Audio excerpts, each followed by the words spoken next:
Ini mana mic-nya? Gini aja, dengeran suaranya? Ibu ini di mana? Ibu tanya. Ibu, mainnya di mana ini? Ini aja mainannya. Ini tolong. Ini.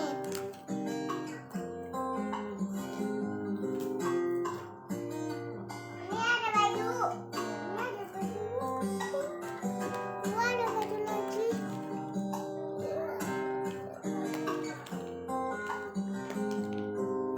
Tar dulu nanti tidak sobek. Ini pakai bajunya.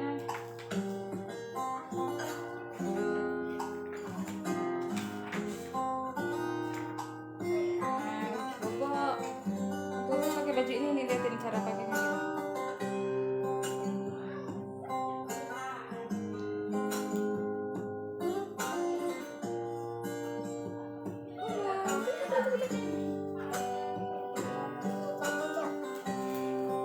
Ibu, kakaknya mana Bu kakaknya? Mana kakaknya ya? Oh, cuman ada satu ya, Ros? Cuman ada satu. Nah ini dia jalan-jalan kemana gitu, dibuka-buka buku.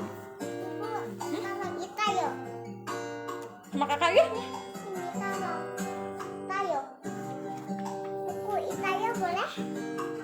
Kalau kita boleh? Tidak boleh?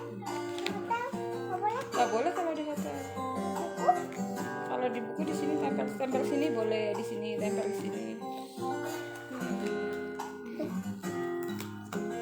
Ada stiker Itayo. Mana? Taruh sini.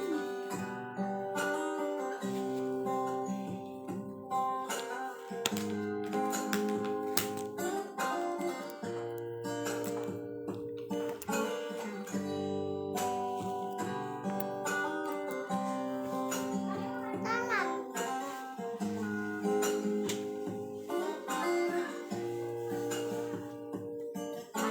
Ibu siaran dulu loh, Ros, nih jangan berisik loh ya.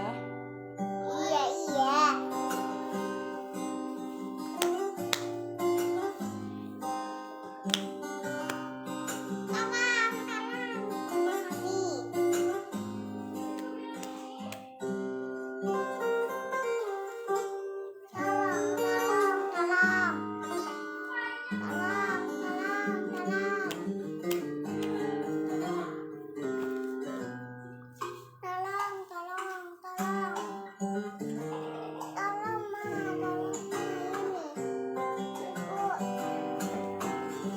Tolong. Nih. Ini udah diginiin bukunya tuh.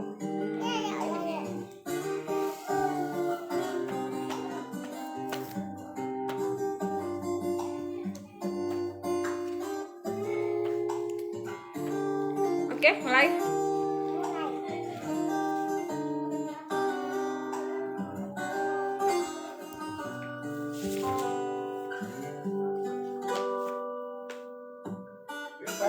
Itu ya musiknya.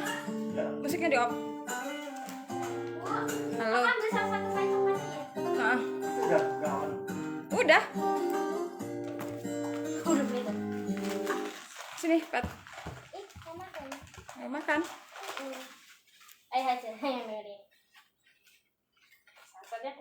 Satu-satunya keluar. Gimana itu? Tumpah itu. Oh, ya di benak ya. Assalamualaikum warahmatullahi wabarakatuh. Ini ada poni. Halo. Lagi sikan. Aku lagi stiker. Kedengaran bagus. Ya. Selamat malam, Bapak Ibu, mitra NASA semuanya. Ketemu lagi dengan saya, Iis Sri Mulyani. Mohon maaf, lama ya saya tidak ngisi di sini, sekitar berapa 2 mingguan ya. Padahal buku yang saya bacakan kemarin belum selesai, tetapi karena ada 1-2 hal, jadi tidak bisa mengisi deh. Tapi alhamdulillah pada kesempatan malam ini insya Allah akan saya lanjutkan membaca buku yang berjudul 7 Keajaiban Rezeki dari Bapak Ipo Raid Santoso tentang edisi otak kanan ya. Karena bisnis NASA ini sangat erat sekali kaitannya dengan otak kanan. Jadi kalau kita hanya mengandalkan otak kiri, akan lama sekali, akan banyak sekali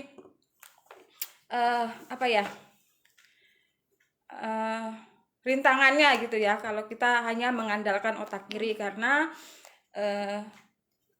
bisnis NASA ini kan bisnis multi level marketing ya. Kita tahu sendiri bagaimana tanggapan orang-orang di sekitar tentang bisnis multi level marketing. Rata-rata mereka tidak suka itu ya dengan bisnis multi level marketing. Mereka biasanya ada yang menganggap ini bisnis yang tipu-tipu, ada yang menganggap ini adalah bisnis yang tidak real, ada yang menganggap bahwa bisnis multi level marketing ini bisnis yang tidak menjanjikan, sulit lah, dan banyak sekali alasan yang biasanya dikemukakan oleh para penganut otak kiri. Dan akan beda kalau kita menawarkan atau memperkenalkan bisnis NASA ini ke orang yang memang sudah menggunakan atau lebih cenderung menggunakan otak kanan. Karena akan klik gitu ya.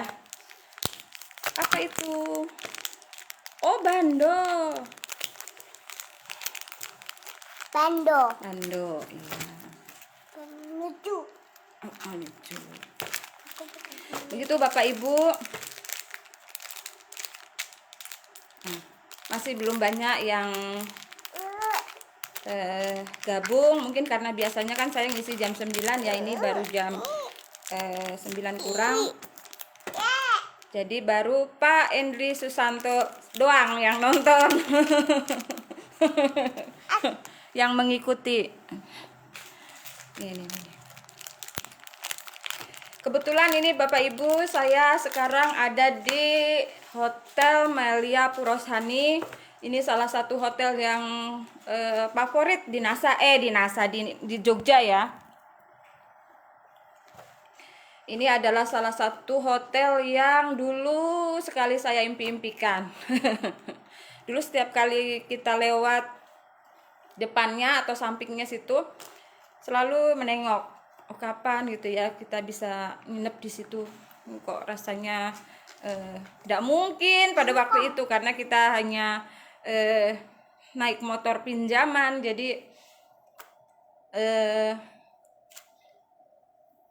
kayaknya pasti mahal gitu ya mikirnya, pasti mahal, pasti nggak mungkin lah gitu ya. Bisa untuk makan sebulan. Nginep di sini bisa untuk makan 1 bulan katanya.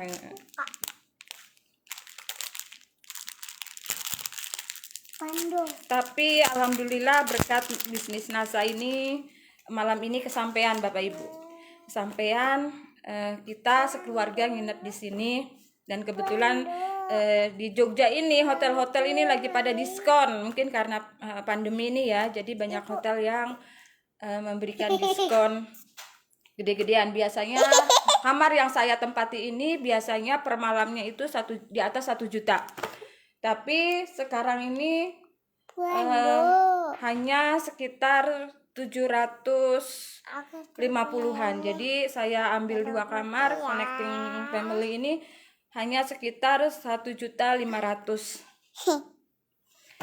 Nah, kalau di lain mungkin bukan di waktu pandemi semacam seperti ini, biasanya tidak dapat. Biasanya 1 kamar ini sekitar 1 juta lebih. Gitu Bapak Ibu. Jadi berkat bisnis NASA ini kami bisa satu persatu mewujudkan keinginan nginep di hotel gitu ya. Kalau dulu tuh aduh mikir mau tidur di hotel aja, oh sayang uangnya, bisa untuk apa, untuk makan gitu ya, bisa untuk bayar sekolah, bisa untuk ini, bisa ini gitu.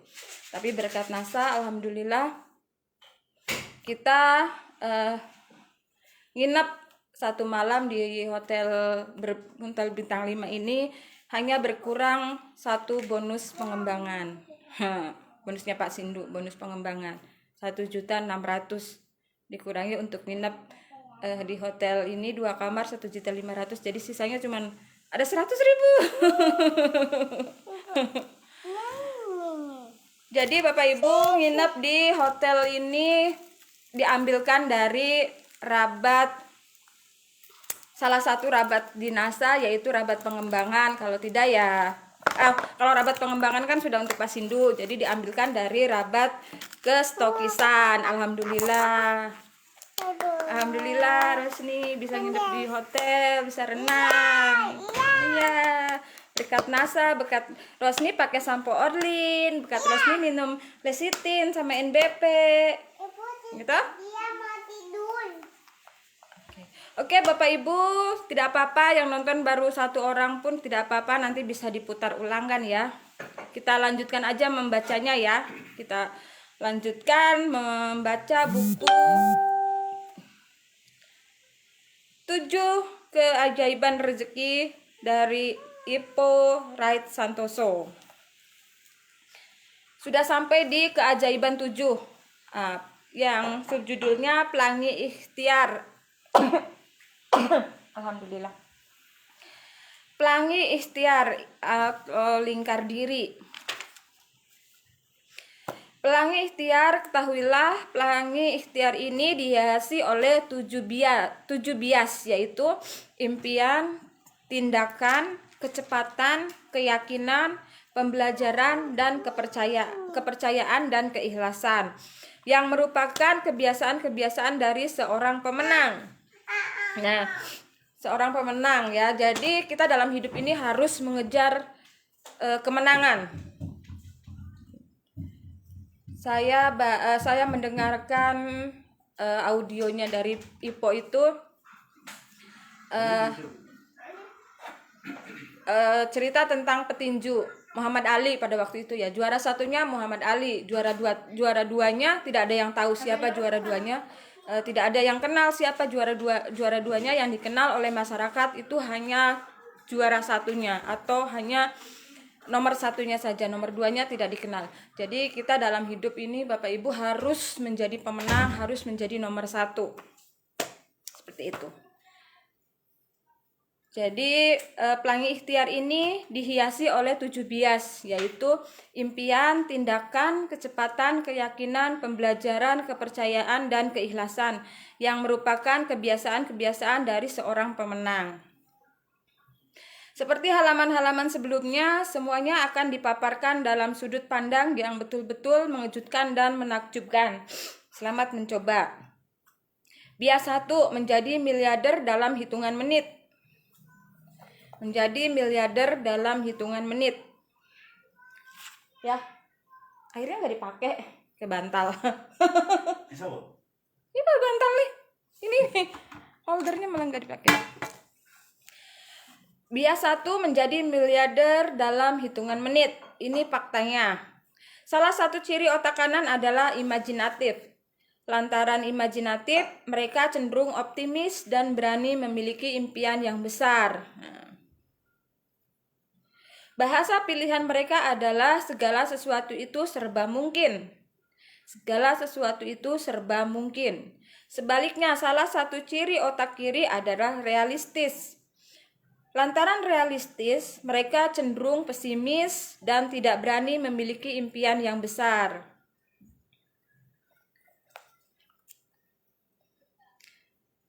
Bahasa pilihan mereka adalah segala sesuatu itu harus masuk akal. Segala sesuatu itu harus masuk akal. Itu menurut otak kiri. Kalau otak kanan itu, kalau orang otak kanan itu segala sesuatu itu mungkin bisa. Kalau otak kiri,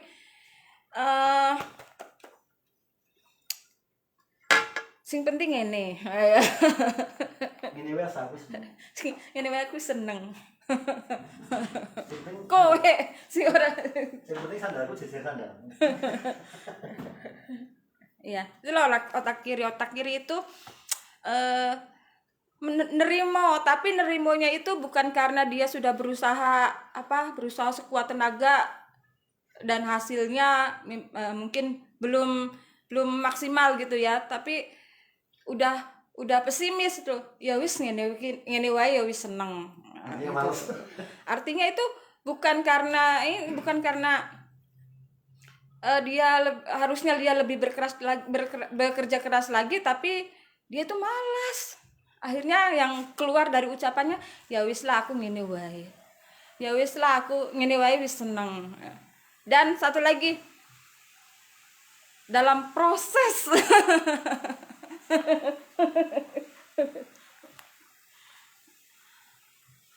padahal lambat tapi bilangnya kan sedang proses. Padahal bukan sedang proses tapi lambat. Aku proses. Lambat tapi mengaku sedang berproses. Yang lainnya sudah stokis, yang lainnya sudah diamond, ini masih ungkak-ungkak di manajer dan bilangnya di sosmednya, di Facebooknya bilangnya rezeki sudah ada yang mengatur.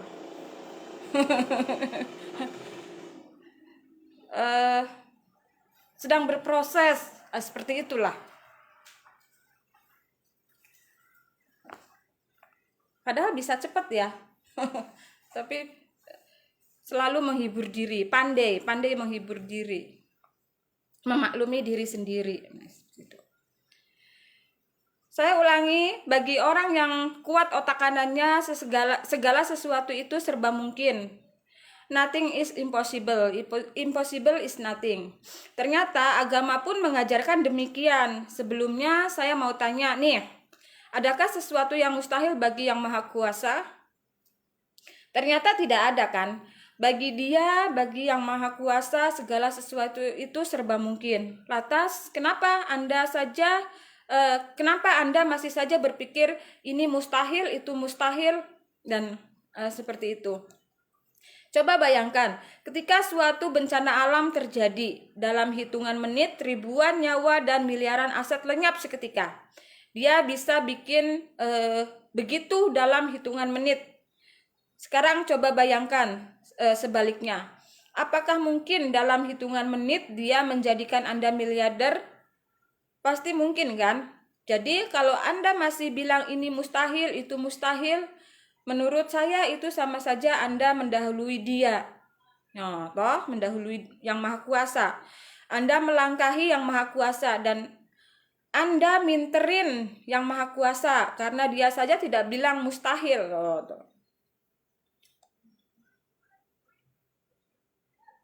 Apa ayah tuh kemarin bilang tuh?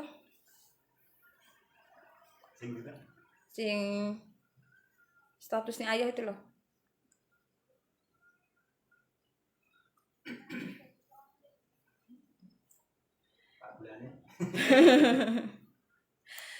Jelaslah sudah, tanpa otak kanan tidak akan ada yang namanya imajinasi. Tanpa imajinasi tidak ada yang namanya optimisme. Tanpa optimisme tidak akan ada yang namanya impian. Tanpa impian tidak akan ada yang namanya visi. Tanpa itu semua Anda akan menjadi begitu-begitu saja, menjadi orang yang rata-rata. Orang yang lazim, orang yang umum. Makanya mulailah dengan yang kanan. Ini maksudnya, mulailah dengan otak kanan, mulailah dengan imajinasi, mulailah dengan optimisme, mulailah dengan impian. Mulailah dengan niat, ini bermaksud mulailah dengan visi. Karena niat itu adalah visi, sesuatu yang diletakkan paling awal namun paling menentukan hasil akhirnya. Karena visi itu adalah gambaran besar sesuatu yang memang berada di otak kanan. Kemudian barulah kita ikuti dengan otak kiri. Maksudnya diikuti dengan rencana-rencana terperinci yang realistis. Hebatnya impian tidak bisa diwakilkan kepada bawahan.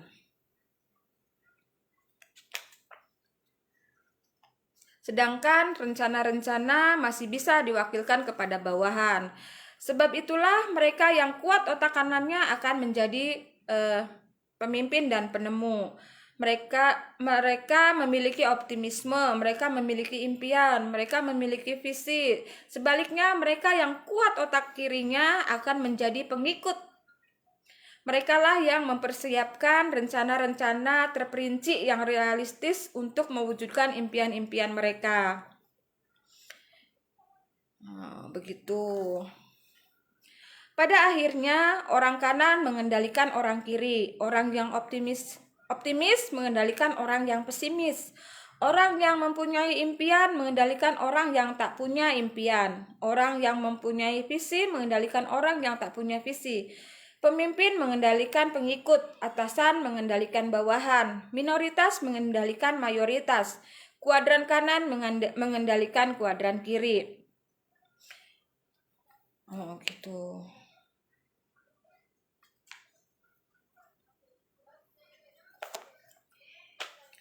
Dan sekilas mengenai pesimis. Detik ini juga pahamilah dua hal ini. Pertama, pesimis itu adalah singkatan. Singkatan apa? Singkatan dari pesimis.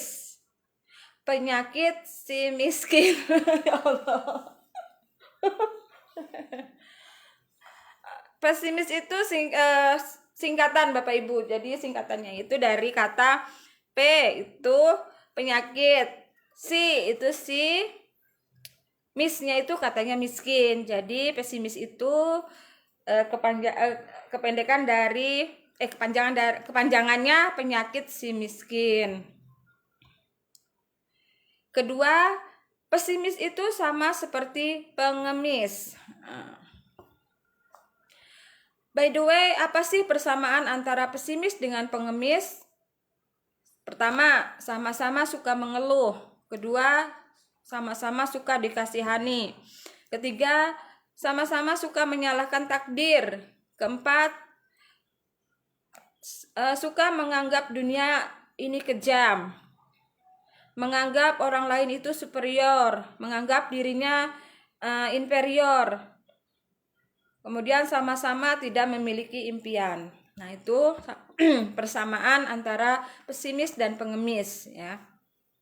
Suka mengeluh gitu ya, suka dikasihani, suka meminta-minta gitu ya. Dermis. Dan biasanya kalau orang yang otak kanan itu paling tidak suka dengan orang yang dermis.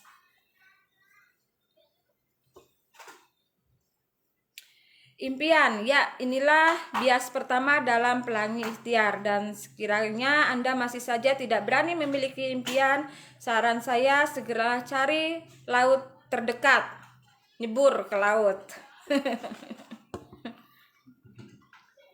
Suruh cari laut terdekat, suruh nyebur.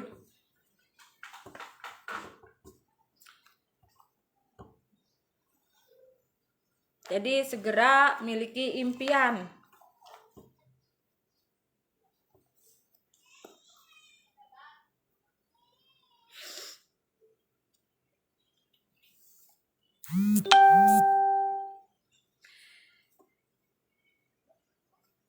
Bias kedua, membuat nasib menuruti kehendak Anda. Membuat nasib menuruti kehendak Anda. Kita lanjutkan ke action yang merupakan bias kedua dalam Pelangi Ikhtiar. Di berbagai seminar dan pelatihan saya sering bilang, salah satu ciri otak kanan adalah spontan dan action oriented. Ini betul-betul bertolak belakang dengan otak kiri yang sukanya menimbang-nimbang. Pokoknya lama. Dan sebenarnya untuk menjadi seorang pemenang syarat utamanya cuma 2, yakni DNA. Apa itu DNA? Itu singkatan dari dream and action, impian dan tindakan. Dimana dreamnya cukup sekali tapi actionnya berkali-kali, minimal 7 kali action. Ibaratnya sholat, niatnya cukup sekali tapi gerakannya berkali-kali. Ibaratnya berusaha, fisiknya cukup sekali tapi taktiknya berkali-kali. Nah,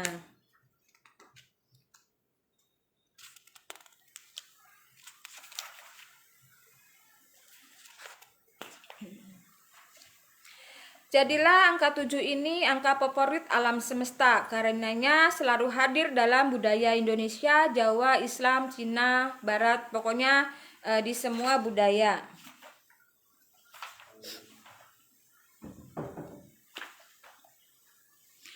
Jadilah angka 7 ini satu rahasia tersendiri, secret of seven, di mana muncul istilah langit yang 7. Istilah ini pun muncul 7 kali dalam kitab suci. 7 hari, 7 bulan, 7 keliling, kembang 7 rupa, ritual serba 7 dalam haji dan umroh. Kemudian jadilah angka 7 ini semacam isyarat kepada segenap umat manusia agar siap berproses minimal 7 kali action. 7 kali action. Contohnya istri Ibrahim atau Abraham, ketika mencari-cari mata air, ia rela berlari bolak-balik 7 kali dari satu bukit ke bukit lainnya. Dan benar saja, pada action yang ketujuh, bukan saja ia menemukan mata air, melainkan mata air terbaik di dunia. Demikianlah kalau Anda gigih, maka nasiblah yang akan menyerah dan menuruti kehendak Anda. Tapi kalau Anda lembek, maka Andalah yang akan menyerah dan menuruti kehendak nasib. Dan jangankan nasib, takdir saja masih bisa diubah dengan doa dan usaha yang gigih. Lagi pula, toh Anda tidak tahu nasib dan takdir Anda nantinya. Jadi daripada berdebat panjang soal nasib dan takdir, akan jauh lebih baik Anda berdoa dan berusaha saja yang gigih. Agar lebih jelas, bacalah buku Pak Ipo ini yang paling fundamental, paling berpengaruh, paling langka, yaitu judulnya 10 Jurus Terlarang.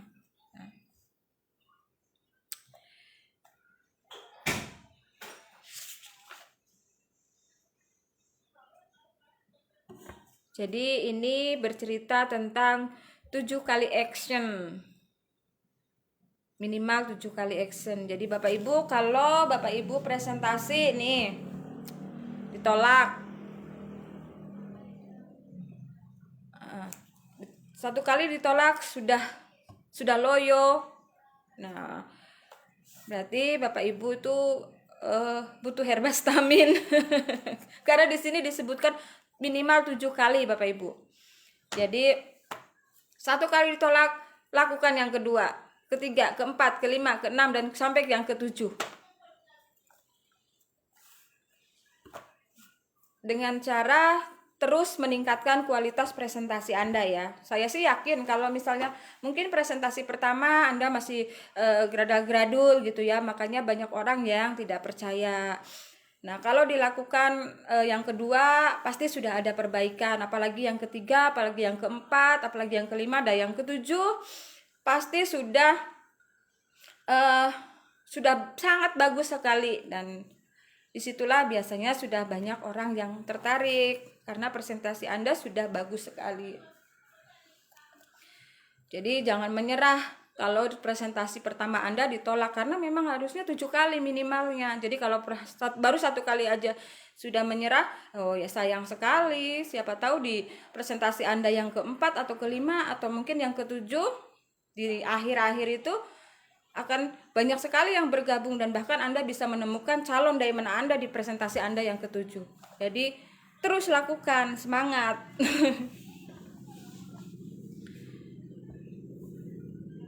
Ngomong-ngomong, Anda tahu apa bedanya manusia dengan komputer? Gitu ya. Aslinya sih manusia itu lebih canggih daripada komputer, tapi kenapa ya manusia kalah telak dengan komputer? Alasannya karena komputer itu punya tombol enter, jadi langsung action, langsung question. Lah kalau manusia mana punya tombol enter, punyanya tombol entar ya. Kita itu sukanya entar.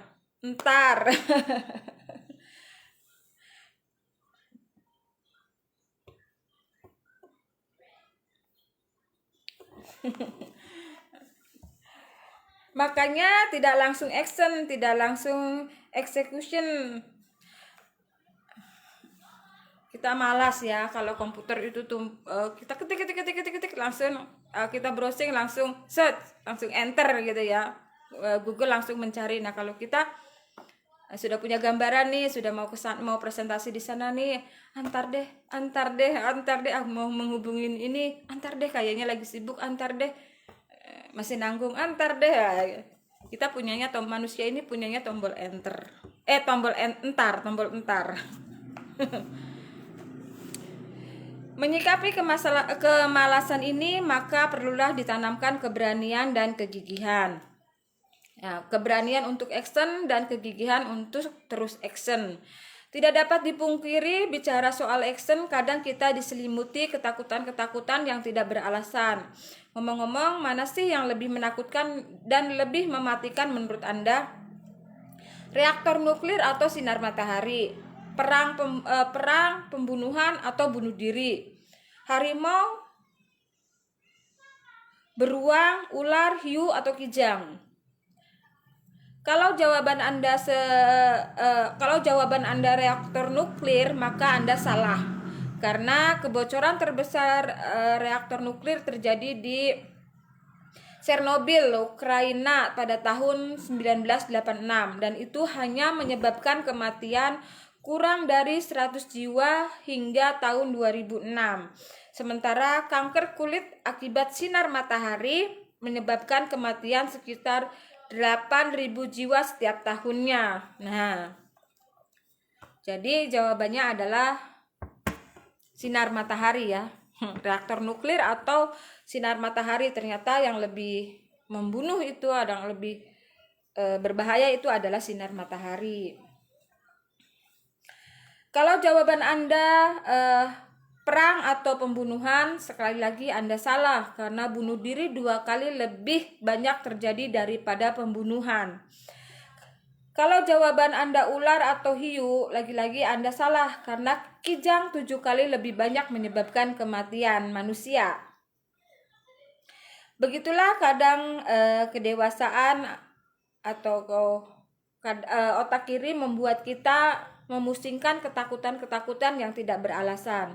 Beda dengan otak kanan, ia malah berani action. Padahal modalnya cuma 2, yaitu ketidaktahuan dan keingintahuan. Tentu saja demi menjadi seorang pemenang Anda perlu melakukan perhitungan, tapi ya sekedarnya saja. Sebabnya perhitungan yang berlebihan akan mendorong Anda melakukan pembenaran. Astaga.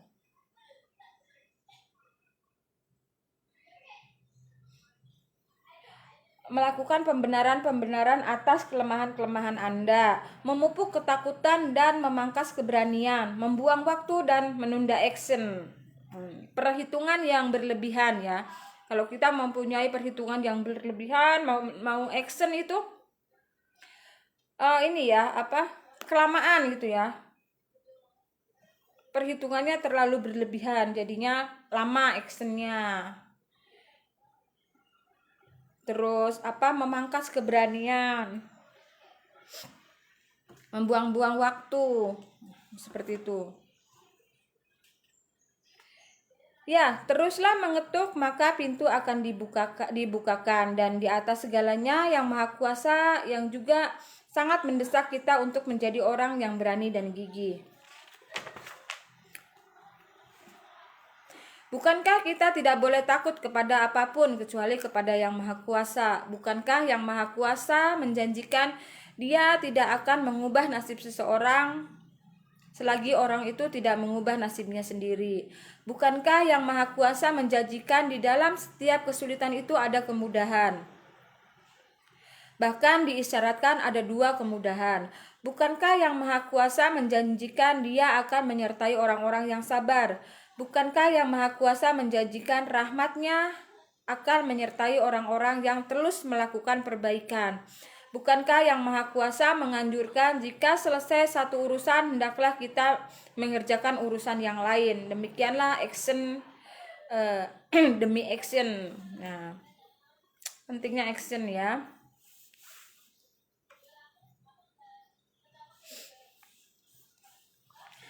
Sejenak saya ajak Anda ke Moskow. Kota ini menjadi saksi atas action seorang anak manusia yang coba menaklukkan alam, tepatnya mengendalikan salju. Setiap tahun sepanjang November hingga Maret, berkubik-kubik salju selalu melumpuhkan lalu lintas Moskow. Adalah sang wali kota Yuri Luskov yang bertekad untuk menjadi pawang salju.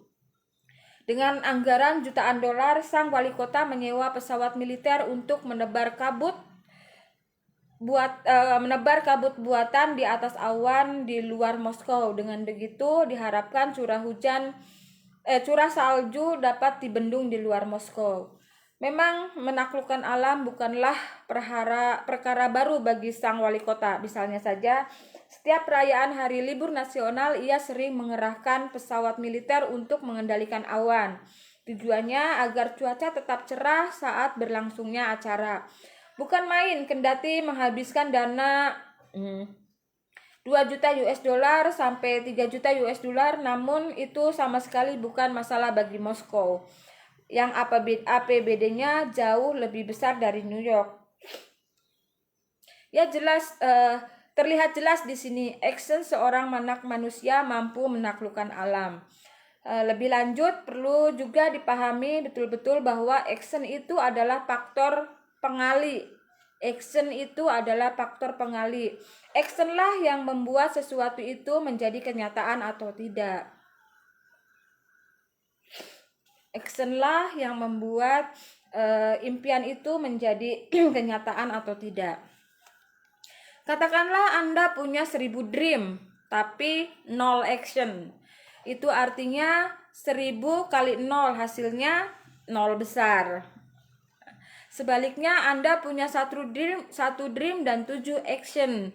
Itu artinya 1 dikali 7. Hasilnya kemungkinan besar impian Anda akan langsung jadi kenyataan.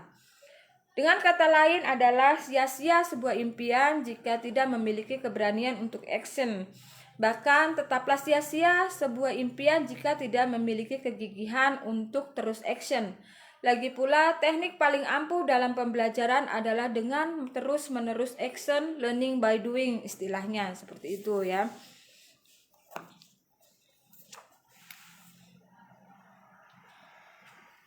Jadi kadang-kadang ini cocok sekali ya dengan bisnis NASA kita. Kadang kita itu merasa baru di bisnis NASA ini ya. Jadi kita seakan-akan harus mempelajari dulu nih bisnis NASA ini seperti apa. Yang kita pelajari adalah produknya. Produk NASA itu seperti apa. Kita pelajari dulu sebelum menguasai produk. Tidak melakukan presentasi karena takut. Tidak menguasai produk karena takut, tidak tahu bisnisnya NASA. Seperti itu. Kadang kita seperti itu ya, kalau mau presentasi itu sudah takut-takut duluan gitu ya.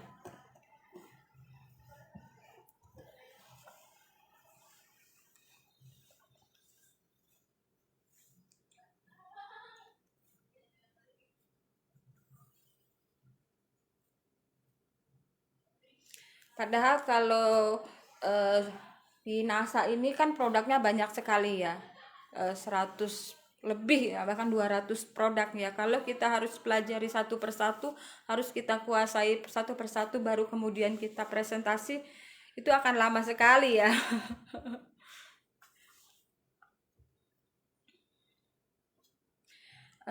Pak Sindu aja yang menurut saya pembelajar cepat gitu ya, dia mempelajari sesuatu itu cepat sekali. Itu untuk diamond itu butuh 16 tahun. Bahkan dia itu tidak mempelajari produk dulu, langsung nyemplung gitu ya ke langsung nyemplung presentasi gitu. Jadi dia belajarnya ya sambil melakukan gitu. Itu aja butuh waktu 16 tahun untuk menjadi diamond yang qualified ya, yang jadi seperti sekarang ini. Nah, apalagi kalau orang-orang yang distributor yang selalu merasa baru, selalu aku harus ini dulu, aku harus itu dulu, harus mempelajari ini dulu, presentasinya nanti setelah menguasai produk dulu. Wah, itu akan lama sekali. Impiannya akan tercapai itu ya mungkin bisa tercapai, tapi akan lama sekali.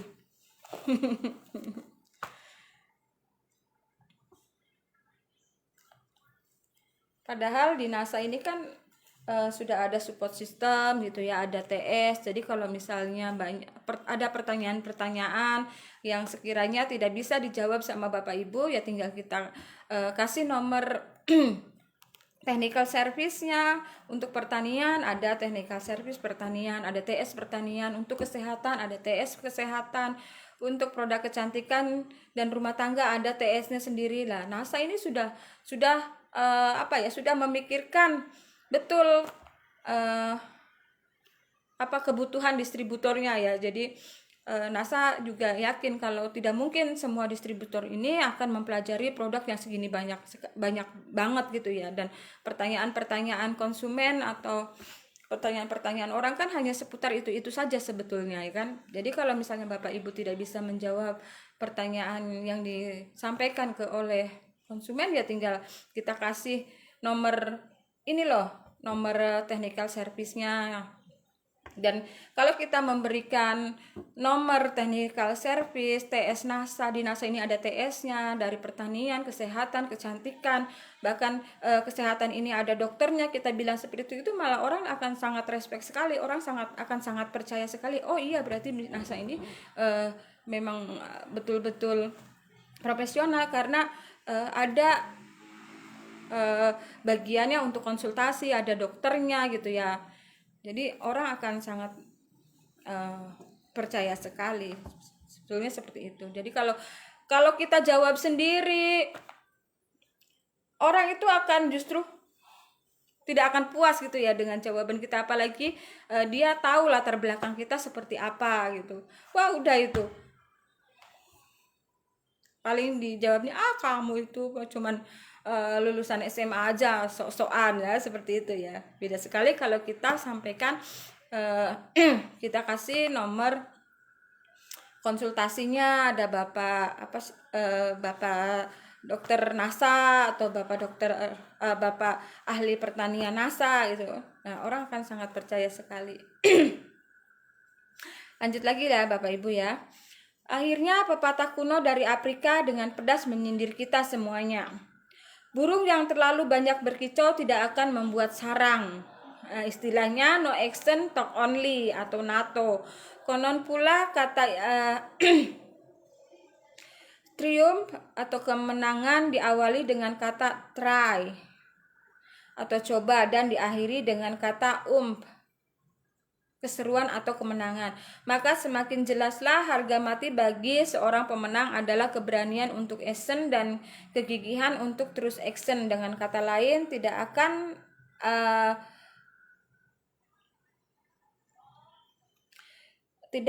berubah potensi menjadi prestasi tanpa persistensi. Saya ulangi ya. Maka semakin jelaslah harga mati bagi seorang pemenang adalah keberanian untuk action dan kegigihan untuk terus action. Dengan kata lain, tidak akan berubah potensi menjadi prestasi tanpa persistensi. Itu betul ya.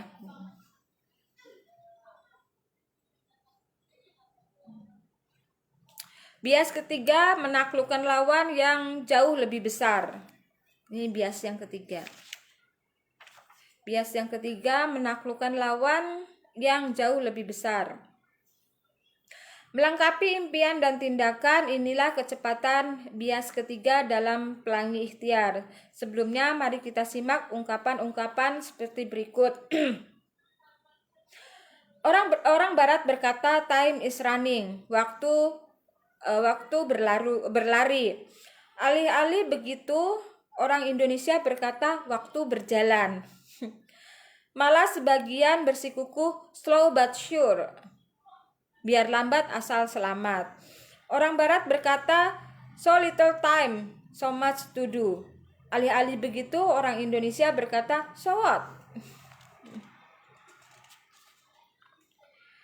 Demikianlah orang Barat berkutat dengan kecepatan, sementara orang Indonesia berkubang dengan kelambatan. Tentu tidak semuanya, ada pengecualian-pengecualian. Apapun itu, sebenarnya hampir seluruh umat manusia di 8 penjuru angin mengamini bahwa kecepatan itu keniscayaan. Saya ulangi, kecepatan itu keniscayaan. Barangkali istilahnya need for speed by the way. Apakah itu yang terbaik? Gejala mabuk waktu atau time sickness sendiri diangkat ke permukaan oleh Dr. Larry Dossey pada tahun 1982 yang menggambarkan kecemasan manusia akan waktu. Baik waktu yang kurang maupun waktu yang menghilang. Menyikapi itu, sekitar 2 dekade kemudian, tepatnya pada tahun 2005, Carl Honore sengaja mengetik buku Influence of Slow yang menentang keras paham lebih cepat lebih baik. Jadi dia menentang keras paham yang mengatakan lebih cepat lebih baik ya. Langsung saja harian Sunday Express menganggap buku ini 1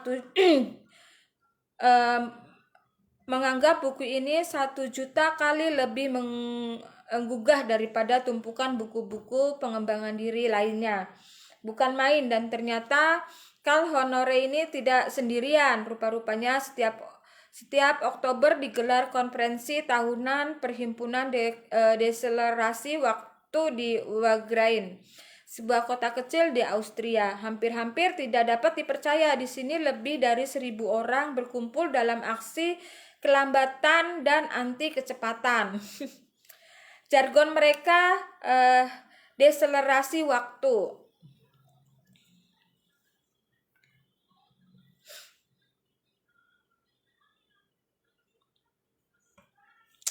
Deselerasi waktu. Oh, jadi ya.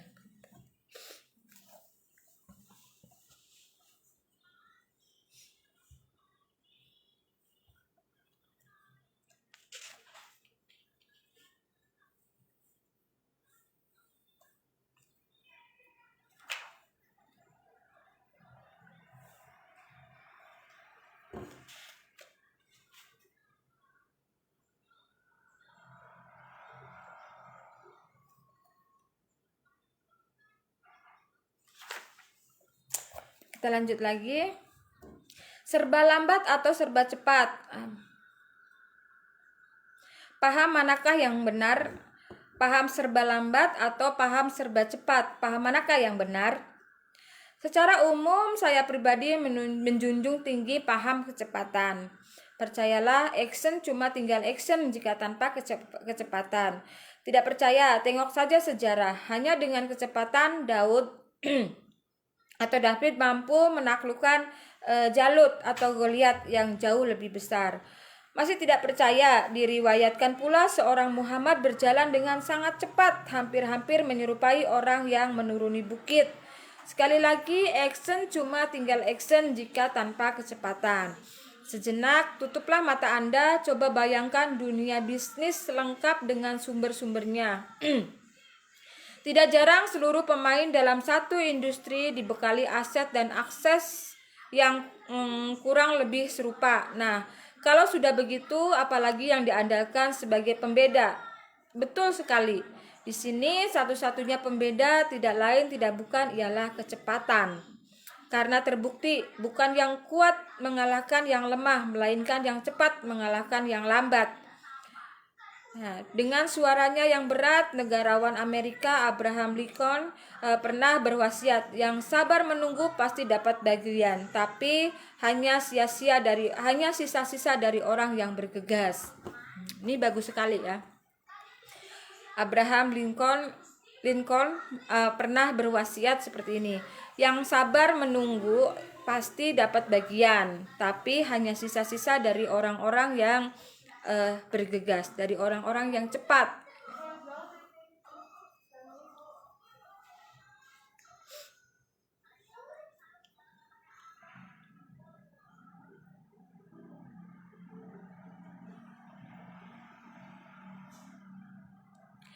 Dan apa yang saya alami selama ini tanpa kecepatan rasa-rasanya mustahil. Di usia 20-an saya bisa menjadi entrepreneur, pembicara sekaligus penulis dan menghasilkan berbagai karya. Menurut saya, sekiranya Anda lambat-lambat tidak karuan, itu sama saja Anda menggali tanah, terus Anda berbaring di bawahnya dan meletakkan batu nisan di atasnya.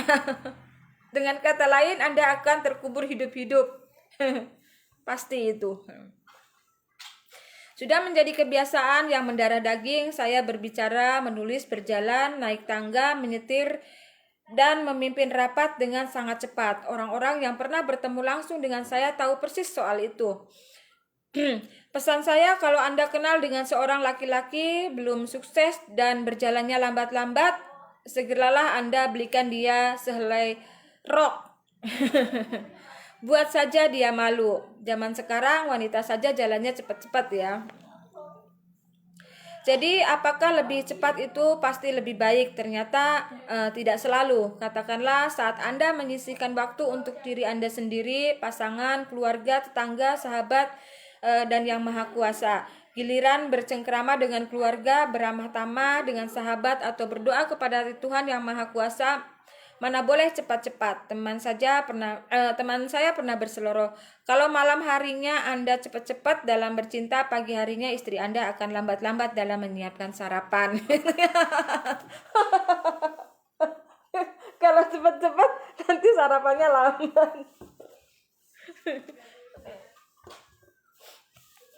Harus bersemut sih. Soalnya cepet banget sih.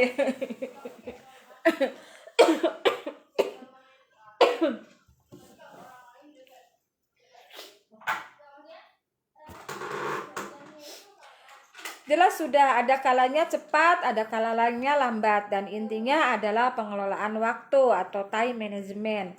Konon menurut sebagian orang inilah anugerah yang maha kuasa yang paling adil. Kok bisa? Pasalnya Anda, tetangga Anda, kerabat Anda, bahkan pesaing Anda dianugerahi waktu yang sama, sekitar 24 jam sehari semalam. Termasuk Obama, termasuk Osama, termasuk Dalai Lama. Yang pasti yang maha kuasa pun pernah bersumpah demi masa. Beberapa tahun yang lalu, Madonna, satu-satunya artis yang bertahan dan terdepan di usia setengah abad, sempat berdendang. Time goes by. Time goes by atau time apa bacanya? Dan Gus Pak. Time goes by dah. Aku berlalu cepat. Begitulah waktu berjalan, waktu berlari. Apabila tahun ini Anda lebih baik daripada tahun lalu, berarti Anda orang yang beruntung. Kalau sama saja berarti Anda orang yang merugi. Kalau lebih buruk berarti Anda orang yang celaka. Dan di atas segalanya jangan sia-siakan waktu Anda. Oke? Right? Okay.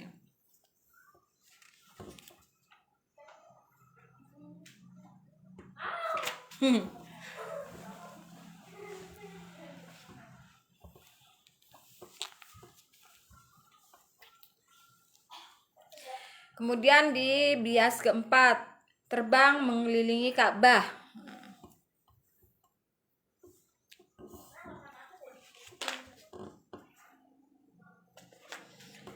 Bias keempat, terbang mengelilingi Ka'bah. Suatu Ramadan, kebetulan saya bersama ibunda tercinta berada di Tanah Suci. Selain umroh, ya kami berpuasa dan berlebaran di sana. Nah, selama setengah bulan di sana, setidaknya ada 2 kejadian menarik. Alhamdulillah. Ada 2 kejadian yang menarik.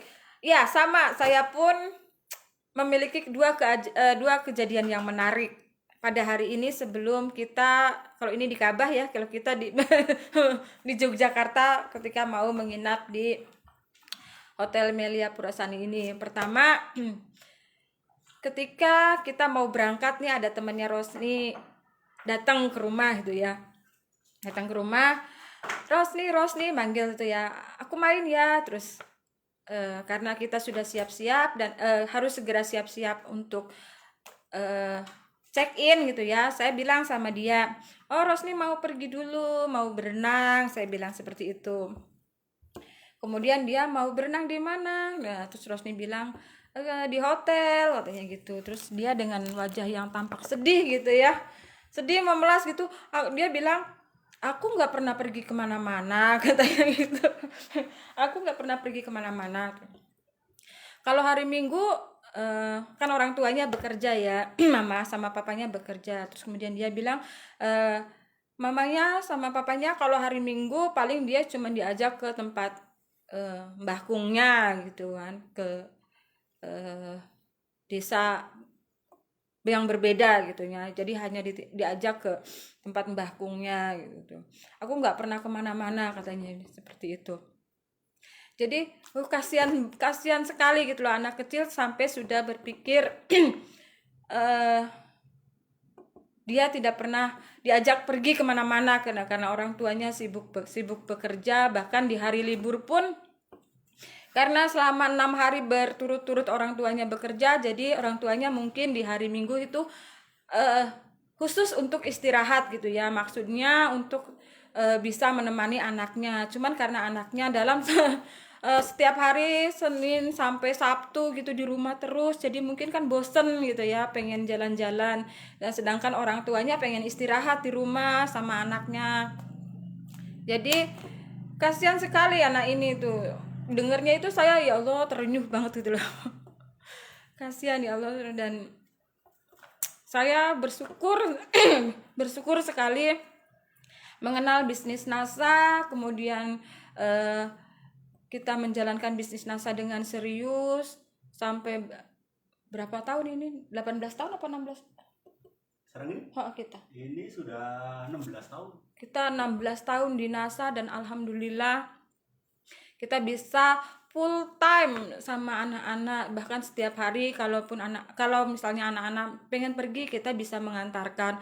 Kalau anak-anak sekolah kita antar, anak-anak pulang sekolah kita jemput. Jadi kita setiap hari selalu bersama anak-anak.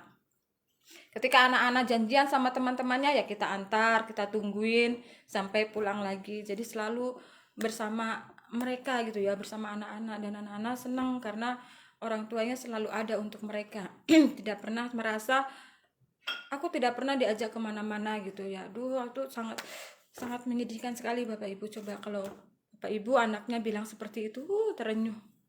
Makanya segera seriusi bisnis NASA ini Bapak Ibu, karena ini bukti nyata nih, kisah nyata kita ya. Di NASA kita bisa selalu dengan anak-anak itu. Jadi kita tidak hanya ngomong Bapak Ibu. Jadi memang betul-betul bisnis NASA ini bisa untuk kita selalu full time dengan anak-anak gitu ya. Ada waktu, ada uang juga gitu ya. Kadang-kadang kan orang punya banyak waktu tapi tidak punya uang. Nah, alhamdulillah dengan menseriusi bisnis NASA ini kita banyak waktu dan juga alhamdulillah ada uang gitu. Jadi luar biasa sekali. Nah, kejadian yang kedua adalah kita ini kan nginep di Hotel Melia Purwosani ini pada hari ini kebetulan sekalian mengajak kakak Simsin sama kakak Ipet ini untuk berbuka puasa, karena mereka itu kan rajin sekali puasa Senin Kamis ya. Ini hari Senin, jadi mereka puasa dan kita ingin memberikan buka puasa yang spesial gitu ya. Makanya ya udah sekalian berbuka puasa, ya udah sekalian kita nginep aja di hotel, berbuka puasanya di hotel, sekalian jalan-jalan di sekitar Malioboro. Dan terus terang karena memang walaupun kita orang Jogja, kita tinggal di Jogja, ke Malioboro itu jarang sekali. Jadi berjalan-jalan di sekitar Malioboro itu jarang sekali, paling cuman kita ke mallnya, habis itu ya udah pulang. Jadi untuk menikmati malam di Malioboro itu atau nongkrong gitu ya istilahnya ya, kalau dulu tuh di Malioboro itu jarang sekali. Nah, kayaknya di kesempatan ini saya sama anak-anak jalan-jalan di Malioboro, karena kalau malam itu kan memang jalan Malioboro tertutup untuk kendaraan, jadi kita bisa jalan-jalan di jalannya itu gitu ya, menikmati suasana malam di Malioboro. Nah, ketika pulang ke hotel, kalau berangkatnya kita jalan kaki. Nah, ketika pulangnya Rosni sudah capek kan. Kebetulan kita bawa makanan untuk berbuka, jadi bawaannya banyak gitu ya. Terus kita pulangnya naik beca aja, naik bentor. Nah, pas ditawarin sama bapak becanya itu, ditawarin naik satu becanya itu sekitar 30.000 gitu kan. Bahwa saya kan orang Jogja gitu ya, tahu. Terus rutenya kan dari Mall Malioboro ke Melia Purwosani kan dekat sekali sebetulnya. Kalaupun jalan kaki itu nggak jauh, nggak capek gitu, karena kita juga kan berangkatnya kan jalan kaki, jadi tahu rutenya itu. Nah, mungkin bapaknya ngira kita ini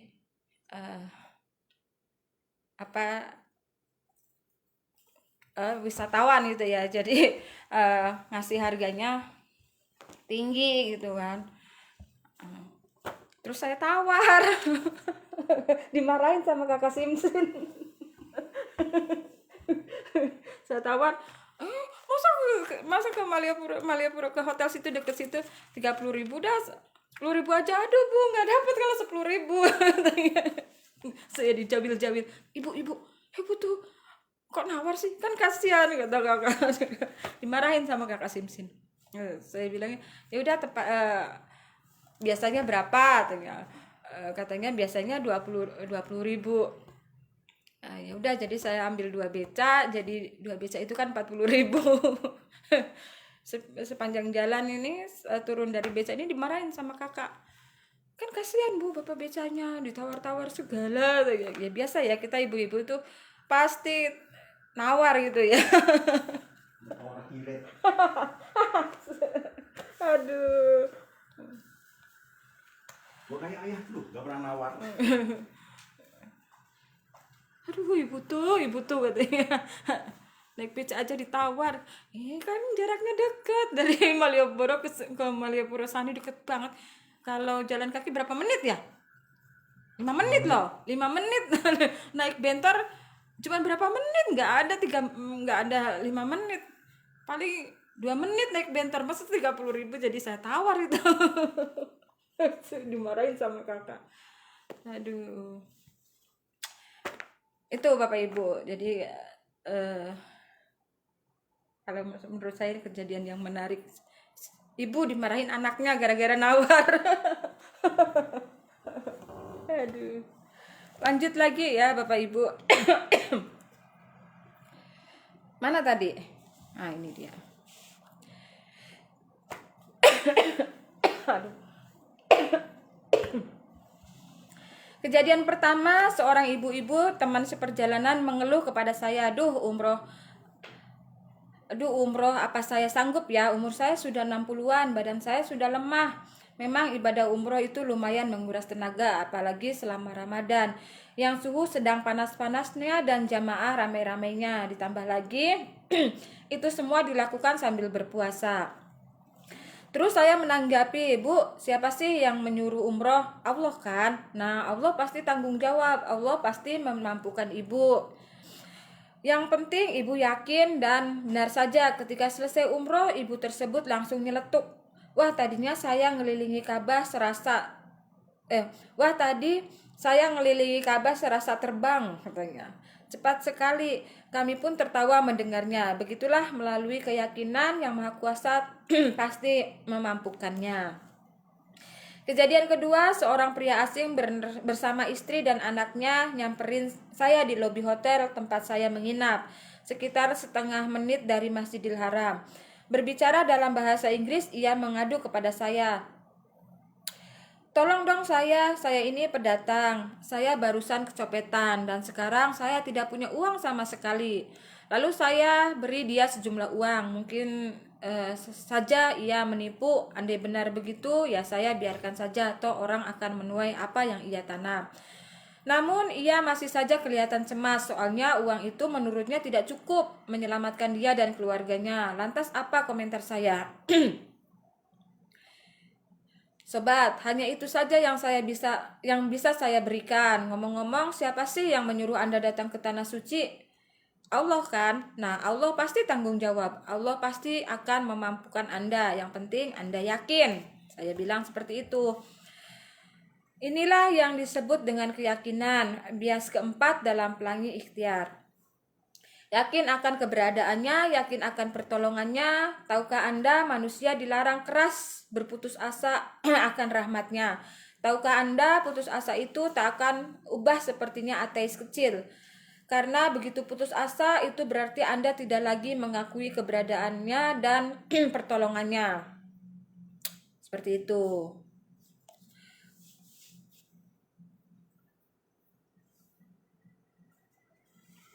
Tidak boleh berputus asa. Untuk konteks Anda sekarang, dialah yang menyuruh Anda menjadi seorang pemenang. Pasti dia akan bertanggung jawab, betul kan? Pasti dia akan memampukan Anda, betul kan? Tinggal Anda yakin atau tidak. Iblis saja masih memiliki keyakinan, hanya ketakwaan yang ia tidak miliki. Jangan sampai Anda kalah dengan iblis.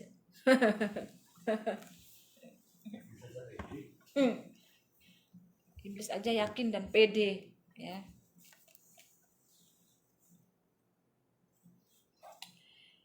Dan tolong digarisbawahi, keyakinan itu adalah faktor pengali. Dalam artian keyakinanlah yang membuat sesuatu itu menjadi kenyataan atau tidak. Khusus untuk keyakinan, angkanya hanya 1 atau 0. Katakanlah Anda punya 100 action tapi 0 keyakinan. Itu artinya 100 kali 0, hasilnya ya 0 besar. Sebaliknya Anda punya 2 action dan 1 keyakinan. Itu artinya 2 kali 1, hasilnya sesuatu itu masih mungkin menjadi kenyataan. Dengan kata lain, adalah sia-sia action jika tidak diiringi dengan keyakinan. Ini berlaku untuk Nabi sekalipun. Bahkan hampir sia-sia doa jika tidak diiringi dengan keyakinan. Ini berlaku untuk Nabi sekalipun. Mungkinkah Nuh selamat dari banjir dan Ibrahim selamat dari kobaran api tanpa keyakinan? Tidak mungkin. Mungkinkah Musa membelah lautan dan Isa membangkitkan orang mati tanpa keyakinan? Itu tidak mungkin. Itulah sebabnya sebelum Yang Maha Kuasa mengutus seseorang nabi, pertama-tama yang dia lakukan adalah menanamkan suatu keyakinan kepada si nabi. Itulah sebabnya ketika seorang nabi berhadapan dengan umat, pertama-tama yang ia lakukan adalah menanamkan suatu keyakinan kepada umatnya. Seperti itu. Memang mata uang termahal itu adalah keyakinan. Hampir-hampir semua dapat dibeli dengan ini. Sepotong lirik lagu pun menyentak kita semua. It can be a miracle if you believe. Kejadian akan terjadi jika Anda meyakininya. Sungguh tidak ada kata-kata lain yang lebih tepat daripada itu.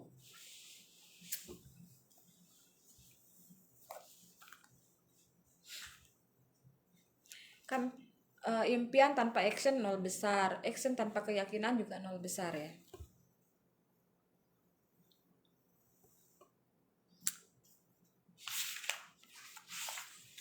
Masih lanjut? Matanya masih bening, belum merah. Lanjut. Bias kelima, berdiri di atas bahu raksasa. Cerita berikut ini bukan soal money bisnis kayak apa ini? Bukan. Kaya Bukia. Kaya Bukia itu apa? Kaya Bukia, sebuah pub di pinggiran Tokyo. Oh, nama klub.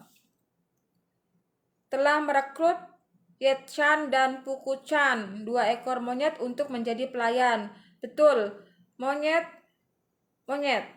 Dengan pakaian tradisional, monyet ini diajari untuk membawakan handuk hangat dan minuman dari dapur. Bahkan monyet ini juga diajari untuk mengerti sedikit-sedikit pesanan pelanggan. Berhubung pemerintah Jepang hanya membolehkan monyet bekerja 2 jam sehari, maka Kaoru Otsuka, sang owner yang berusia 60 tahun ini buru-buru mengajari monyet baru. Jadi pakai monyet pelayannya. Ada ya gitu ya?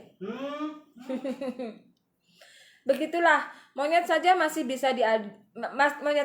bisa diajari, apalagi manusia.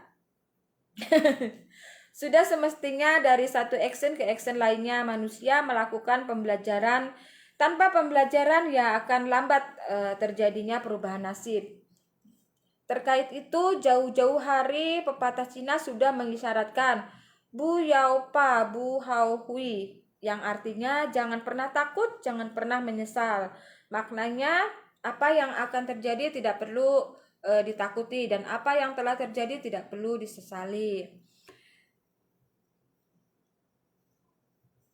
Pepatah Cina lainnya melengkapi Pan Si Ganji, yang artinya apapun yang terjadi patut disyukuri. Kenapa? Karena pastilah ada pembelajaran di sana. Ini pula yang saya pegang teguh selama ini.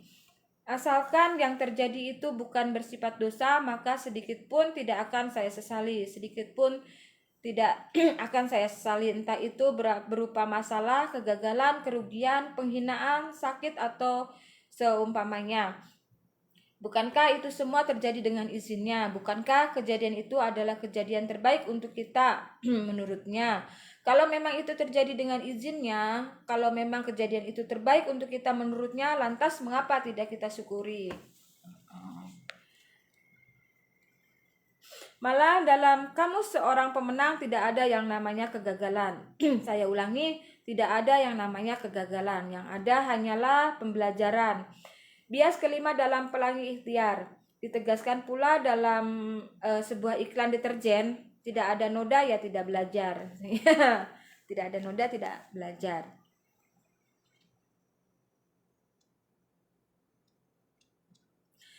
Katakanlah Anda buka usaha dengan merugi 50 juta. Sebenarnya sih Anda tidak rugi-rugi banget, masih ada untungnya kok. Bukankah dari situ Anda sudah mendapatkan pengalaman? Bukankah dari situ Anda sudah mendapatkan relasi? Bukankah dari situ Anda sudah membuktikan integritas? Ketika Anda rugi tapi Anda tetap memenuhi janji, berarti Anda telah membuktikan integritas, dan integritas itu amat mahal harganya. Bukankah itu semua pengalaman, relasi, dan integritas merupakan modal yang luar biasa besarnya untuk usaha Anda berikutnya? Bukankah itu semua nilainya lebih dari 50 juta? Dan inilah beberapa teknik pembelajaran pilihan yang saya lakukan selama ini.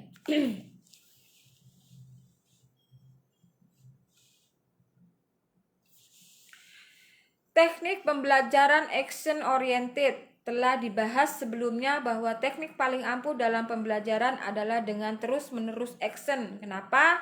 Begini, sewaktu Anda beraksi cepat, maka muncullah reaksi yang cepat pula.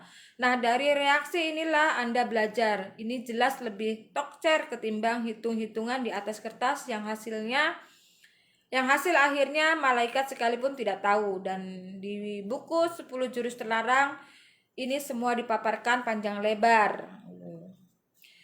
Teknik belajar dengan mengajar. Begitu Anda mempelajari satu ilmu baru dan bermanfaat, segeralah ajarkan itu kepada orang-orang di sekitar Anda. Niscaya proses pembelajaran Anda akan semakin cepat. Sebab itulah, sesibuk apapun, saya selalu menyempatkan diri untuk menyebarkan ilmu, entah itu melalui buku maupun melalui seminar dan pelatihan. Pada hakikatnya manfaatnya akan lebih kepada saya. Teknik berdiri di atas bahu para raksasa. Apa sih maksudnya? Nah, khusus yang satu ini silakan baca paragraf berikut. Tahukah Anda siapakah salah satu tokoh paling berpengaruh sepanjang sejarah? Bahkan ia dianggap lebih berpengaruh daripada Musa dan Isa. Ia adalah Isaac Newton, seorang ilmuwan agung yang anti sekolah tapi suka belajar.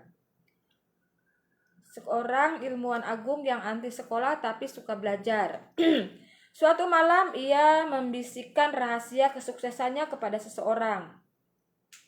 Apa yang membuat saya bisa melihat lebih jauh itu karena saya berdiri di atas bahu para raksasa, katanya.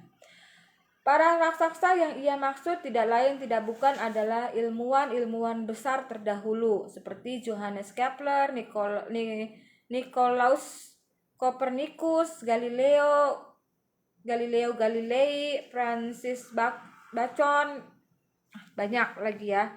Dengan kata lain, ia belajar dari yang terbaik. Untuk konteks Anda sekarang, Anda bisa belajar dari yang terbaik. Apakah dengan membaca bukunya atau langsung menemuinya?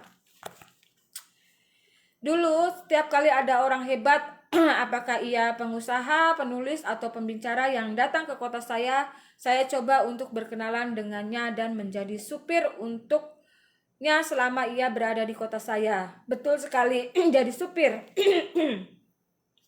Ya, antar jemput dia ke airport, menemani dia jalan-jalan, cari oleh-oleh, sampai cari makanan enak. Sekilas ini seperti buang-buang waktu, padahal tidak. Karena dengan menyupirin begitu, saya bisa kenal secara pribadi, dan saya lebih penting dan yang lebih penting lagi, sambil jalan-jalan, sambil makan-makan, saya bisa mendapatkan ilmu-ilmu terbaik dari dia. Ya, kalau cuma dari buku dan seminar, ilmu yang saya dapatkan nggak seberapa. Pasti ilmu yang standar aja. Nah, begitu sudah kenal secara pribadi, kapanpun saya menelpon, konsultasi, bahkan bertemu dengannya, ya sudah tidak jadi masalah lagi. Lebih dari itu, beberapa di antaranya malah saya ajak seminar bareng, terus menulis buku bareng, dan dengan senang hati mereka menerimanya. Oleh karena itu, mulailah sekarang coba sisihkan waktu Anda untuk menjadi supir yang terbaik. Maksud saya pembelajar yang baik. Apa yang saya pahami, sang pemenang aslinya adalah sang pembelajar, katanya begitu.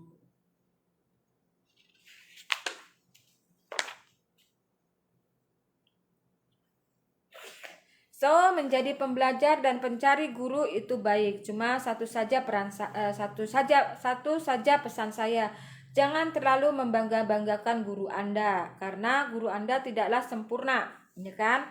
Katakanlah ia sempurna, tapi belum tentu Anda telah belajar dengan sempurna, ya kan? Jangan sampai Anda menolak pemikiran orang lain hanya karena mengandalkan ilmu-ilmu dari guru Anda yang Anda anggap paling sempurna. Jangan sampai Anda mengecilkan diri Anda dengan mencatut dan berlindung di bawah nama besar guru Anda. Dan sampai di sini beranilah saya menyimpulkan, sang pemenang adalah sang pembelajar. Guru yang baik adalah pembelajar yang baik. Dulunya juga sampai sekarang. Pemimpin yang baik adalah pengikut yang baik.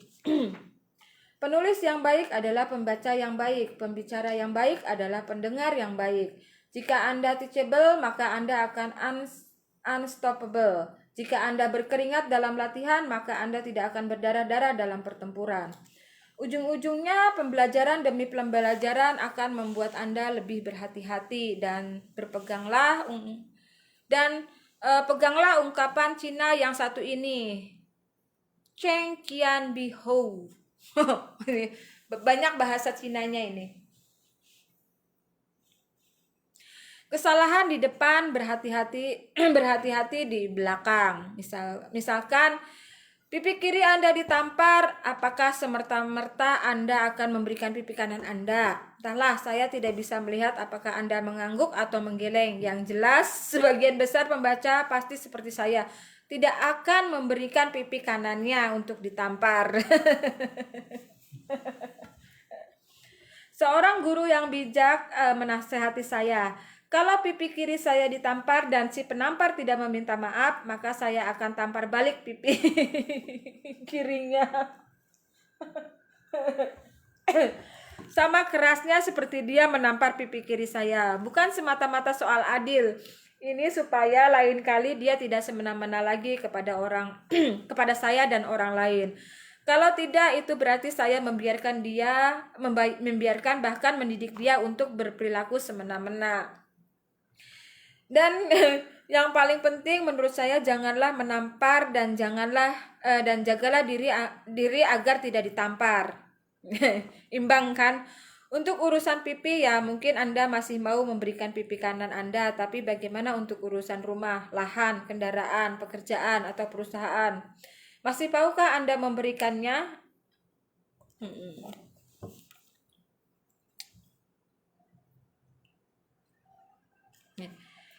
Kalau rumah Anda yang di sana diambil, berikanlah rumah Anda yang satunya yang di sana. Kenabian.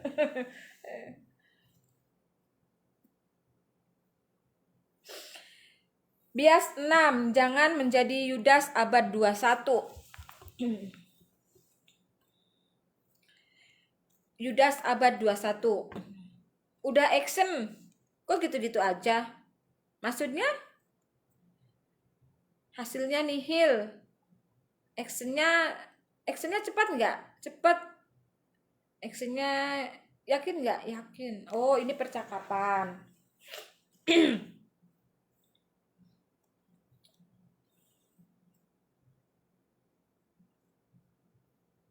Pingpong. Pingpong gitu. Kayaknya harus minum dulu nih, tenggorokannya sakit. Minta minum. Nggak ada minum. Tunggu sebentar. Minum dulu.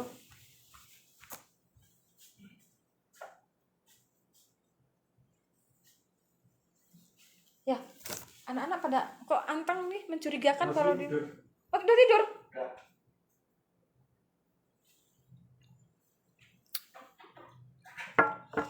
Biasa ya ibu, kalau anak-anak itu kalau ribut, ribut terus. Tapi kalau begitu anteng diem aja loh kok mencurigakan. Kita lanjut sedikit lagi.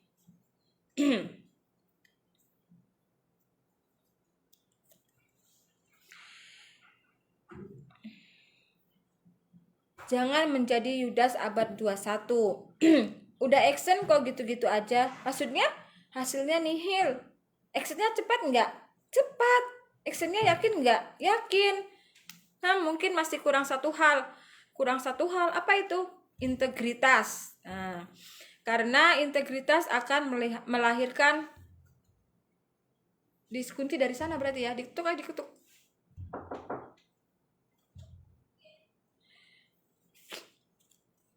Dan reputasi akan melahirkan kepercayaan. Bias ke-6 dalam pelangi ikhtiar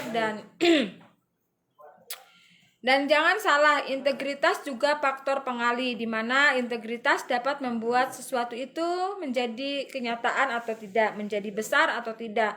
Nah, sekali lagi integritas, saya punya beberapa kisah untuk Anda. Rezeki saya nggak bakal berkurang mas. Kalau memang hak saya pasti kembali ke saya. Kalau bukan dari mas mungkin dari orang lain. Tapi kalau mas nggak tunaikan kewajiban mas, ya mas yang cacat integritasnya. Oh, ini sudah pernah.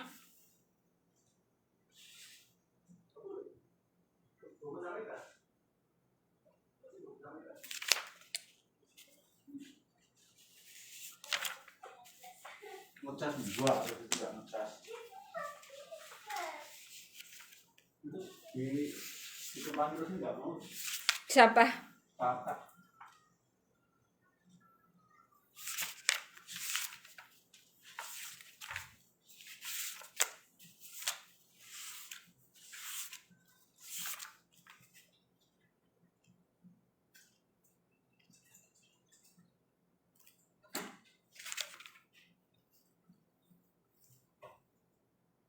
Oh iya, betul ini sudah pernah saya bacakan.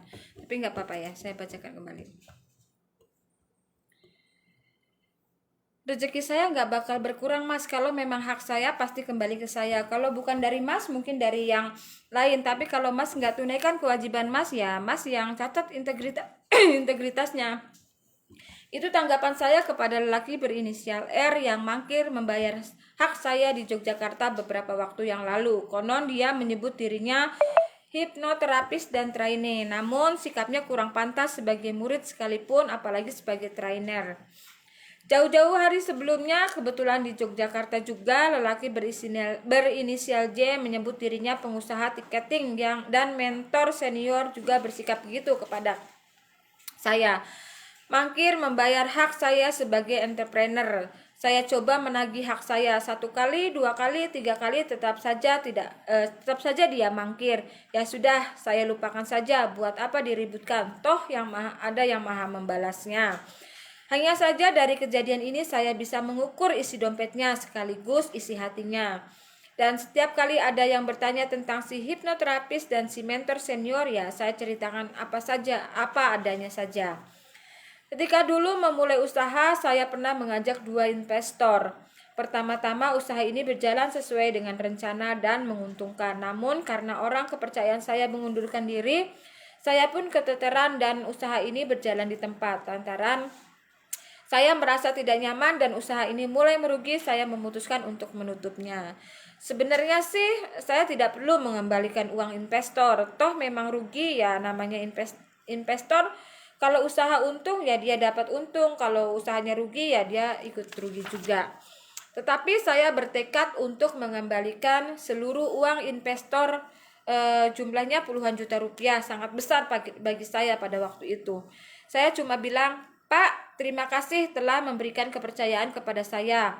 Itu amat berarti bagi saya. Karena itu saya tidak ingin mengecewakan Bapak. Walaupun usaha ini merugi, saya tetap akan mengembalikan uang Bapak seluruhnya. Bukan cuma itu, saya akan melebihkan sedikit. Anggap saja itu untung. Hanya saja akan saya cicil, tidak bisa sekaligus, soalnya sekarang saya tidak punya uang." Salah satu investor menolak menerima uang tersebut karena ia sadar usaha ini memang merugi. Setelah saya bujuk-bujuk, barulah ia mau menerima uang itu. Kenapa saya bersikap seperti itu? Ya, menurut saya saldo boleh naik turun, tapi integritas harus naik terus. Saldo boleh naik turun, tapi relasi harus naik terus. Jangan sampai saldo turun, integritas dan relasi ikut-ikutan turun. Sebagai entrepreneur atau profesional, kadang kita kepentok masalah uang. Tidak perlu cemas, itu mah sudah biasa. Yang luar biasa adalah bagaimana sikap kita terhadap masalah itu. Apakah Anda terang-terangan menolak membayar? Intinya Anda mangkir dan membuat masalah semakin runyam. Inilah pilihan yang diambil si hipnoterapis. Apakah Anda mengganti nomor ponsel atau mengaktifkan ponsel agar Apakah Anda mengganti nomor ponsel atau tidak mengaktifkan ponsel agar orang tidak bisa menagih Anda? Intinya Anda kabur dari masalah. Inilah pilihan yang diambil oleh si mentor senior. Apakah Anda memohon maaf kepada orang yang bersangkutan, meminta keridoannya dan berbicara secara membicarakan ulang cara pembayarannya, ditunda atau dicicil. Intinya Anda coba menyelesaikan masalah. Pilihan pertama dan pilihan kedua adalah pilihan seorang pengkhianat. Orang seperti inilah yang dijuluki dengan Yudas abad 21. Kebalikan dari itu, saya mendesak Anda untuk mengambil pilihan yang ketiga. Jangan sampai hanya gara-gara uang 10 juta atau 20 juta Anda menggadaikan integritas Anda. Mangkir membayar, itu sama aja artinya integritas Anda harganya cuma 10 juta atau 20 juta. Betapa rendahnya, kalaupun integritas itu ada harganya, pasti siapapun tidak sanggup membelinya. Betul ya, integritas.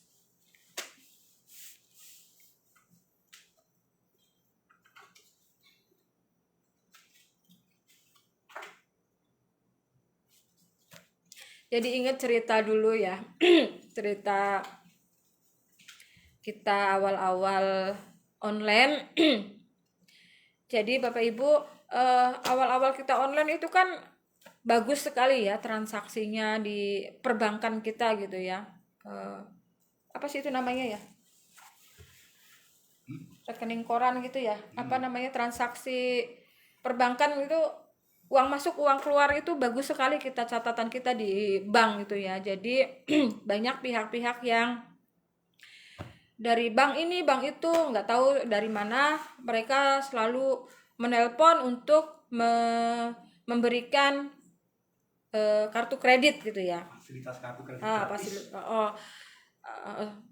Bahkan kadang kan mereka selalu menjebak kita gitu ya, selalu menjebak kita seakan-akan kita bilang iya padahal iya kita itu iya ngomong terus kayak selesai gitu, tapi seakan-akan kita mengiyakan apa yang dia informasikan gitu. Jadinya tanpa kita setujui, tanpa kita tahu menahu, akhirnya jadilah kartu kredit itu atas nama kita dengan tenor sekian, dengan apa sih namanya itu, dengan limit sekian gitu kan. Nah itu yang saya alami pada waktu dulu. Jadi tanpa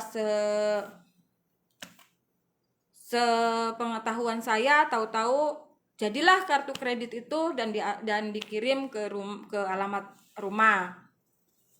Akhirnya karena asiknya gitu ya, enaknya menggunakan kartu kredit gitu ya, tinggal gesek. Dan kita tidak tahu pada waktu itu kalau penggunaan kartu kredit itu salah satunya adalah riba ya. Nah, akhirnya kan ada suatu kejadian dan saya pada waktu itu butuh uang dalam jumlah yang cukup besar karena diminta sama orang tua ya, dan mendesak harus sedia dalam beberapa hari, sedangkan kita hanya bisa memberikan itu ketika pembonusan, tapi pembonusan nasanya itu masih jauh-jauh hari gitu ya. Orang tua sudah butuh, sangat mendesak, maka saya memberanikan untuk menggeseklah kartu kredit itu ya.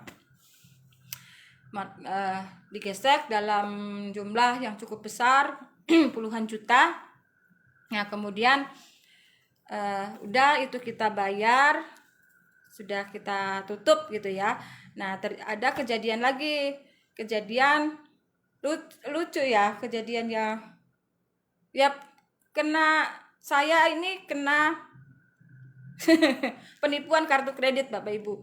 Jadi ditelepon sama pihak bank yang mengatasnamakan bank yang bersangkutan ya, yang punya kartu kredit itu, menjanjikan sebuah kartu diskon. Jadi kalau misalnya kita menginap di hotel ini nanti akan dapat diskon, menginap atau membeli elektronik kita akan dapat diskon. Nah, kita akan diberikan kartu diskon seperti itu. Kemudian kita diminta dari sananya itu, kita diminta untuk menonaktifkan telepon kita itu dalam waktu beberapa menit. Nah, habis itu kemudian datang dari pihak bank yang mengatasnamakan, dia sih ngakunya dari bank ini gitu ya, datang ke rumah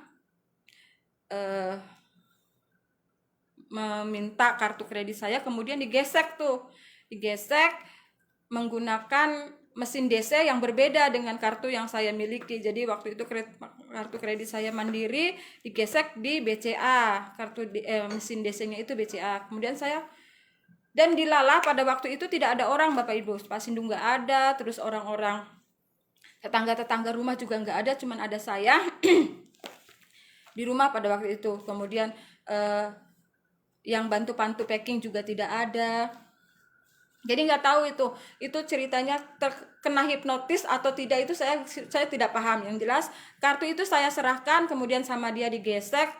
Habis itu saya dapat telepon lagi dari CS-nya, suruh menonaktifkan nomor HP saya selama 5 menit. Suruh dilepas gitu ya kartunya, dan saya lakukan itu. Kemudian begitu kartu saya aktifkan kembali, tagihan masuk. Tling, Anda telah melakukan transaksi sekian puluh juta. Dan kejadian itu pada hari Sabtu sore, hari Jumat sore jam 3-an. Jadi kita mau komplain ke bank yang bersangkutan pun tidak bisa karena sudah tutup, dan besoknya juga hari libur, hari Sabtu, hari Minggunya juga libur. Jadi terpaksa bisa kita lakukan hari Senin, dan itu sudah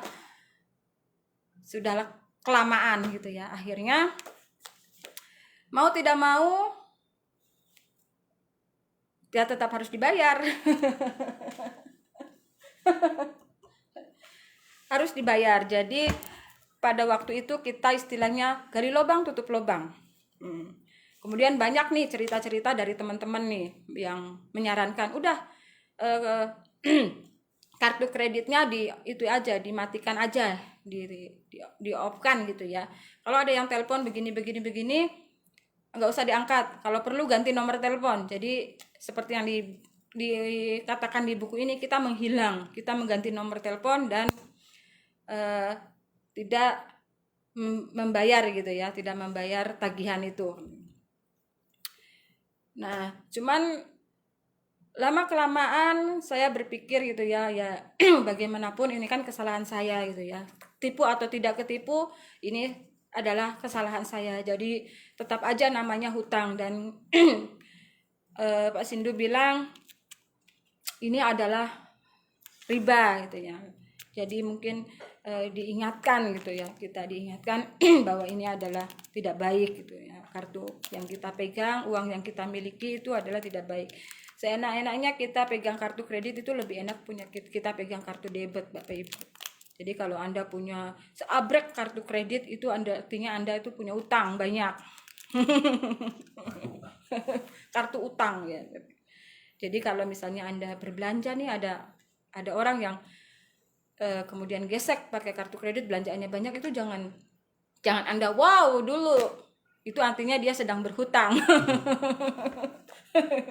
Wow, belanjanya sekian, gesek pakai kartu gitu ya. Nah, kan keren sekali tuh ya. Dulu keren ya, keren sekali pakai kartu kredit gitu ya, keren sekali. Ternyata itu dia hutang, Bapak Ibu. Jadi lebih wow lagi kalau pakai kartu apa, Bu? Kredit apa debit? Nah, walaupun belanjaannya cuman 200.000 misalnya gitu. Itu artinya Anda punya uang gitu ya. Daripada geseknya puluhan juta tapi ternyata pakai kartu kredit gitu ya, kredit card gitu. Itu berarti dia berhutang. Dan akhirnya cerita dari kartu kredit itu kemudian saya, kalau untuk melunasi langsung gledek gitu kan, karena kan kalau kartu kredit itu bunga berbunga ya, jadi kita pokoknya berapa bunganya itu terus berbunga, dan itu bikin kita stres gitu ya. Pertama bunganya terus bertambah, kemudian teror dari si kolektornya itu juga, debt kolektornya itu jangan luar biasa.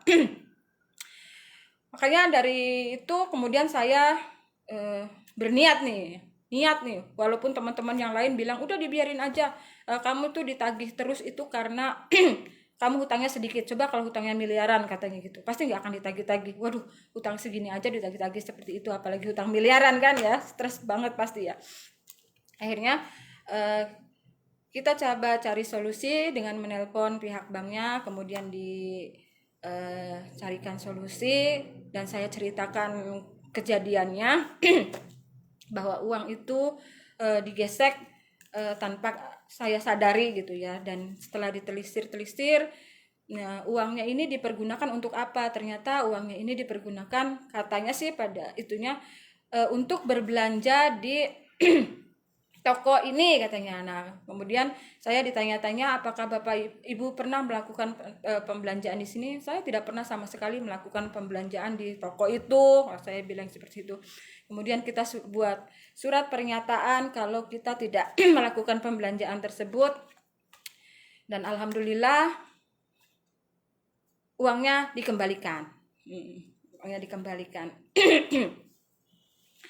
Uangnya kembali Bapak Ibu, tapi kembalinya bukan dalam bentuk uang cash.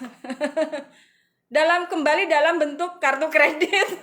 Tapi jadi gunanya uang di dalam kartu kredit itu jadi lebih besar lagi. Yang dulunya cuma 25 juta, jadi saldonya jadi ada 50 juta. Kon utang meneh dalam jumlah yang besar Bapak Ibu. Seperti itu. Jadi bagi Anda yang sekarang mungkin ya terlilit nih, terjebak dengan kartu kredit itu, nggak perlu khawatir, tidak perlu cemas gitu ya. Memang diteror, tapi pasti ada jalan keluar gitu ya. Tidak perlu seperti yang disarankan teman saya, sudah menghilang begitu saja gitu. Nanti akan dalam waktu sekian bulan pun akan kembali normal gitu. Jangan seperti itu. Dihadapi. Ini namanya hutang. Hutang harus dibayar. Jadi telepon banknya, minta solusi gitu ya, minta solusi, minta waktu, minta dicicil lah seperti itu, minta keringanan dicicil, biasanya akan diberikan solusi cicilan gitu. Nah, dan diberikan jalan keluar cicilan, nanti kita sanggup atau tidak kalau misalnya sekian gitu itu cicilannya. Nah, kalau misalnya kita tidak sanggup, bisa diituin lagi, dibuat reschedule lagi. Seperti itu Bapak. Jadi jangan menghilang dari hutang harus dibayar dan pasti ada solusinya. Aduh. Kalau utang itu dibayar, kita akan mampu punya penghasilan, atau punya keahlian menghasilkan uang sejumlah itu. Beda kalau gaya lubang tutup lubang, itu memang tidak ahli. Iya. Jadi kalau misalnya saat ini terlilit hutang gitu ya, jangan menghilang, jangan mengganti nomor telepon, jangan kabur gitu ya, jangan pergi keluar kota kemana menghilang gitu, jangan. Dihadapi, datengin, kemudian bicarakan dengan baik, minta reschedule gitu ya, dicicil bisa enggak, atau pasti bisa, pasti ada jalan keluar, pasti ada solusi. Seni negosiasi ya. Dan kalau sudah lunas, jangan diulangi jangan diulangi utang lagi, sudah cukup, utangnya segitu aja. Jangan terjebak lagi dengan iming-iming kartu kredit begini begitu, diskon ini diskon itu, jangan. Udah cukup utangnya. Kalau bisa beli cash ya beli, kalau belum punya uang cukup untuk beli cash ya tunggu dulu, tabung dulu, simpen dulu. Itu Bapak Ibu.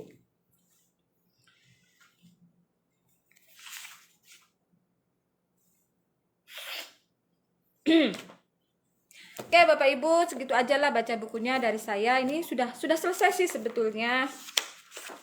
Buku yang saya bacakan ini sudah selesai di integritas ya. Ini lembaran-lembaran berikutnya ini tentang